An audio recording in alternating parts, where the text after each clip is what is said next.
உங்களுடைய ideal portfolio allocation எப்படி sir இருக்கு? ஐடியல்ங்கிறது எதுவுமே இல்லை. ஐடியல்ங்கிறது என்னன்னு கேட்டிங்கன்னா, நம்ம எப்போதுமே ஈக்விட்டியில் கொஞ்சம் எக்ஸ்போஷர் ஜாஸ்தியாகவே இருக்கும்.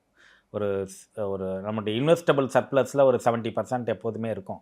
மார்க்கெட் கீழே போனாலும் அந்த லெவல்லே வச்சுருப்போம், மார்க்கெட் மேலே போனாலும் அந்த லெவலில் வச்சுருப்போம். நமக்கு என்ன ஒரு கன்வெக்ஷன் இருந்தது. ஒரு 2008லலாம் பார்த்தீங்கன்னா 2008 2010லலாம் நம்ம கொஞ்சம் கூட அக்ரெசிவாக இருக்கும்போது சென்செக்ஸ் வந்து 1 lakh தொடும் அப்படிங்கிற மாதிரி நமக்கு ஒரு வியூ இருந்தது. இப்போ எல்லாருமே சிரித்தாங்க, சென்செக்ஸ் எப்படி 1 lakh தொடும்? அப்போ வந்து சென்செக்ஸ் வந்து ரொம்ப கம்மியாக தான் இருந்தது, 10,000 15,000 தான் இருந்தது.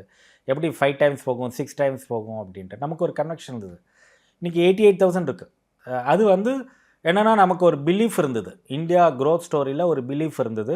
இந்தியா வந்து ஒரு க்ரோயிங் எக்கானமிங்கிறது ஒரு ஃபண்டமெண்டலாக ஒரு ஸ்ட்ராங் அண்டர்ஸ்டாண்டிங் இருந்தது.